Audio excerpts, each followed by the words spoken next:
وَإِذْ قُلْنَا ادْخُلُوا هَٰذِهِ الْقَرْيَةَ فَكُلُوا مِنْهَا حَيْثُ شِئْتُمْ رَغَدًا وَادْخُلُوا الْبَابَ سُجَّدًا وَقُولُوا حِطَّةٌ نَغْفِرْ لَكُمْ خَطَايَاكُمْ وَسَنَزِيدُ الْمُحْسِنِينَ۔ اور جب ہم نے کہا اس بستی میں داخل ہو جاؤ اور اس میں جہاں سے چاہو خوب کھاؤ، اور دروازے سے سجدہ کرتے ہوئے جھکتے ہوئے داخل ہونا، اور حتتن اے اللہ ہمیں بخش دے کہتے جانا، تو ہم تمہاری خطائیں معاف کر دیں گے اور ہم نیکی کرنے والوں کو اور زیادہ دیں گے۔ اب یہاں پر واقعات میں تھوڑا سا گیپ آتا ہے۔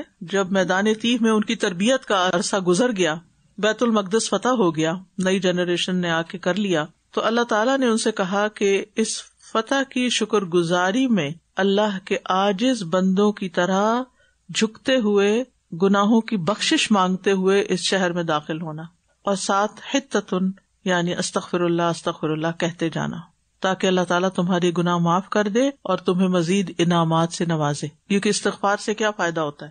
دو چیز ہوتے، گناہ بھی معاف ہوتے ہیں اور مزید نعمتیں بھی ملتی ہیں۔ اور یہ بھی اللہ تعالیٰ کی نعمتوں میں سے تھا کہ اللہ نے ان کو ارض مقدس میں داخل ہونے کی اجازت دے دی تھی۔ وَإِذْ قُلْنَا ادْخُلُوا هَٰذِهِ الْقَرْيَةَ، اور جب ہم نے کہا داخل ہو جاؤ اس قریہ میں، نام نہیں بتایا گیا، صرف یہ کہا گیا کہ قریہ۔ قریہ اس شہر کو کہتے ہیں جس میں رہائش گاہیں ہوں، گھر ہوں، جہاں لوگ جمع ہوں، چاہے سائز چھوٹا ہو یا بڑا ہو۔ مکہ کو کیا کہتے ہیں؟ ام القریٰ۔ وہ قریہ کی جمع ہے قریٰ، یعنی ساری بستیوں کی ماں۔ تو مکہ ایک بستی تھوڑی ہے چھوٹی سی، بلکہ کیا ہے؟ بہت بڑا شہر ہے۔ تو شہر ہو یا چھوٹا علاقہ ہو جہاں گھر ہو، رہائشی ریزیڈینشل ایریا ہو، وہ قریہ کہلاتا ہے۔ اور یہ بھی کہتے ہیں کہ کم لوگ ہوں تو قریہ اور زیادہ ہوں تو مدینہ، اور یہ تقسیم میں بھی موجود ہے۔ بہرحال یہاں مراد کون سی بستی ہے؟ تو علماء کہتے ہیں کہ بیت المقدس ہی کی بات ہے کہ جب وہ فتح ہو گیا تو اس کے بعد وہاں جانے کے لیے کہا گیا باقی کو۔ ایک تو ہوتے ہیں نا واریئرز ہوتے ہیں، وہ تو آگے جا کے لڑے، انہوں نے فتح کر لیا۔ اب کیا تھا، وہ جو پیچھے سارے صحرا میں تھے ان کو کہا تم بھی جاؤ۔ اب وہ کیسے داخل ہوئے؟ اور یہ میں نے آپ کو پہلے بتایا کہ یہ موسیٰ علیہ السلام کے دور میں فتح نہیں ہوا تھا، بلکہ یوشع بن نون کے زمانے میں فتح ہوا تھا۔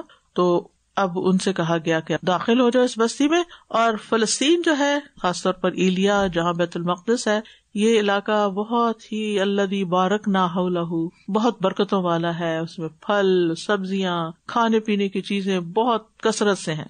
تو ساتھ ہی کہا فَكُلُوا مِنْهَا حَيْثُ شِئْتُمْ رَغَدًا، یعنی ہم نے تمہارے لیے جائز حلال کر دیا ہے، اس میں سے جو جہاں سے جتنا چاہتے ہو کھاؤ، یعنی جس جگہ بھی تم رہتے ہو، درمیان میں ہو یا کناروں پہ ہو، کھاؤ پیو، سب حلال ہے تمہارے لیے۔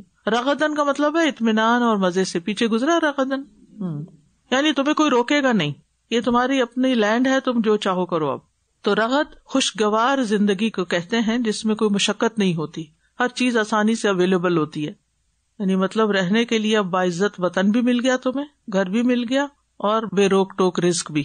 مصر میں یہ سب کچھ نہیں تھا، صحرا میں یہ سب کچھ نہیں تھا، اب تم ایک اچھی لینڈ پر آ گئے ہو۔ وَادْخُلُوا الْبَابَ سُجَّدًا، لیکن اندر جانے سے پہلے دروازے سے جب گزرو گے تو عاجزی کے ساتھ گزرنا، یعنی سجدن سے مراد یہ نہیں کہ تم وہاں دروازے پر پہلے کھڑے ہو کے سجدہ کرو اور پھر اندر جاؤ۔ ابن عباس نے اس سے مراد سجدہ اور رکوع ہی لیا ہے۔ مطلب یہ تھا کہ تم جابروں کی طرح اور سرکش فاتحین کی طرح نہیں داخل ہو، بلکہ عاجزی کی طرح، جیسے نبی صلی اللہ علیہ وسلم مکہ میں داخل ہوئے تھے۔ اور زبان پر بھی ذکر ہو، وقولوا حتۃ، حتۃ حتہ سے نکلا ہے، حاطاطا، جس کا مطلب ہوتا ہے گرا دیا، حتہ گرا دیا۔ تو حتۃ کا مطلب ہے اللہ ہمارے گناہ اور بوجھ ہم سے گرا دے، یعنی ہمیں معاف کر دے، جیسے ہم کہتے ہیں رب اغفر لی یا ربنا اغفر لنا۔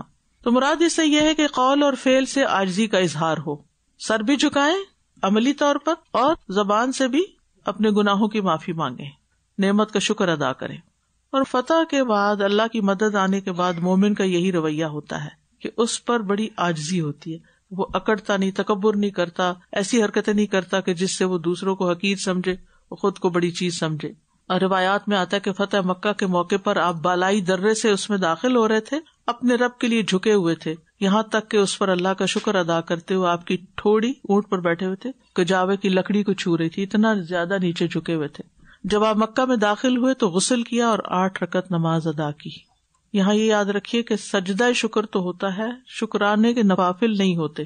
یہ چاشت کا وقت تھا یا اشراق کا وقت تھا تو اس کی نماز تھی.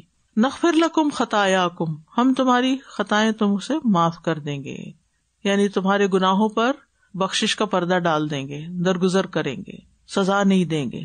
خطایا جو ہے خطیہ کی جمع ہے، وہ گناہ جس کا ارتکاب انسان جان بوجھ کے کرتا ہے. وَسَنَزِيدُ الْمُحْسِنِينَ، اور محسنین کو اور زیادہ دیں گے، یعنی جو بھلائی کا کام کرنے والے ہوں گے ان کو ہم دنیا اور آخرت دونوں جگہ زیادہ دیں گے. احسان کی 2 قسمیں ہوتی ہیں، ایک بندوں کے مقابلے میں، ایک رب کے سامنے. رب کے ساتھ احسان کیا ہے کہ اس کی عبادت ایسے کرو گویا تم اسے دیکھ رہے ہو، اگر ایسے نہیں ممکن تو وہ تو تمہیں دیکھ ہی رہا ہے. اور مخلوق کے ساتھ احسان کیا ہے؟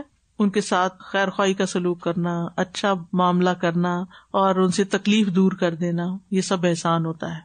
تو اس آیت سے یہ پتہ چلتا ہے کہ جب انسان اللہ تعالیٰ کی اطاعت کرتا ہے تو اللہ تعالیٰ نعمتیں بھی دیتا ہے، اور نعمتیں ملیں تو پھر مزید شکر ادا کرنا چاہیے. اور نبی صلی اللہ علیہ وسلم کو جب کوئی اچھی خبر ملتی تھی تو وہ سجدہ شکر ادا کیا کرتے تھے، سجدے میں گر پڑتے تھے.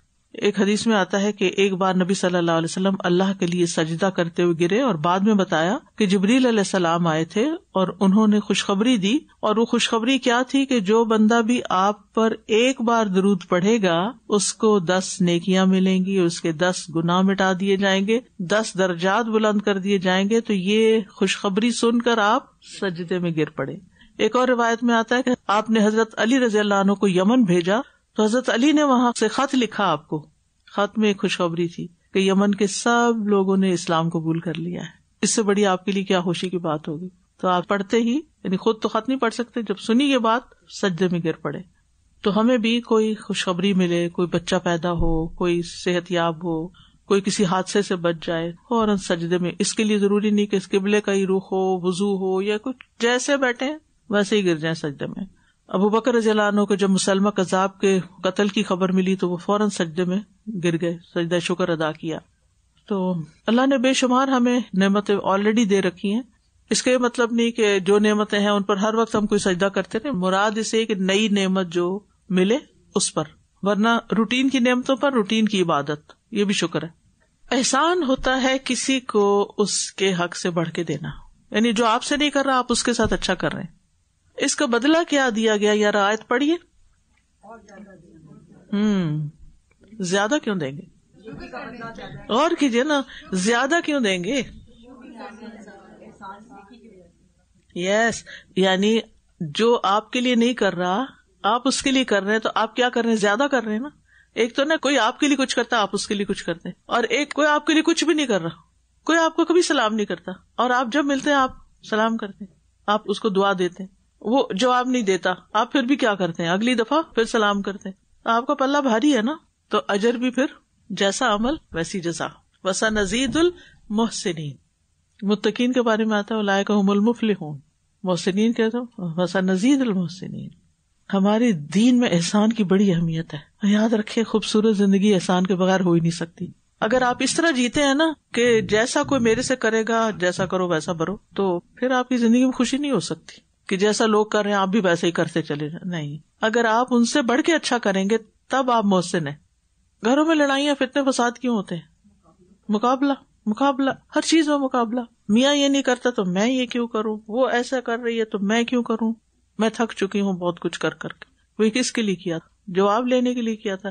نہیں ملا جواب تو روک دیا. جب اللہ کے لیے کر رہے ہیں تو اللہ تعالیٰ ہے نا، وہ دیکھ رہا ہے نا، تو بس پھر کیا مشکل ہے؟ کرتے رہو.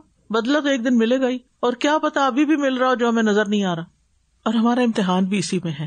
انا جعلنا ما علی الارض زینۃ لہا لنبلوہم ایہم احسن عملا. سب سے اچھے عمل کسے؟ احسان کے درجے میں کون کام کرتا ہے، نیکی کون کرتا ہے، خیر کون کرتا ہے. اور یہ ہر چیز میں ہے.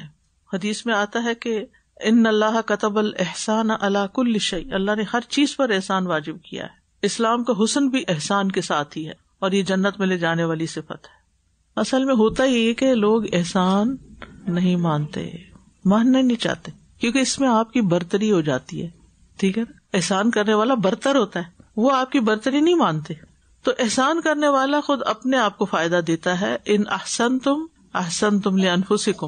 اللہ تعالیٰ کا ساتھ ملتا ہے ان کو، اللہ کی محبت ملتی ہے، دنیا اور آخرت میں بھلائی ملتی ہے اور بہترین جزا ملتی ہے. للذین احسنوا الحسنى وزیادہ، جنہوں نے نیکی کی، احسان کیا، ان کے لیے اچھا بدلہ ہے اور زیادہ بھی ہے، اللہ کا دیدار بھی ہے.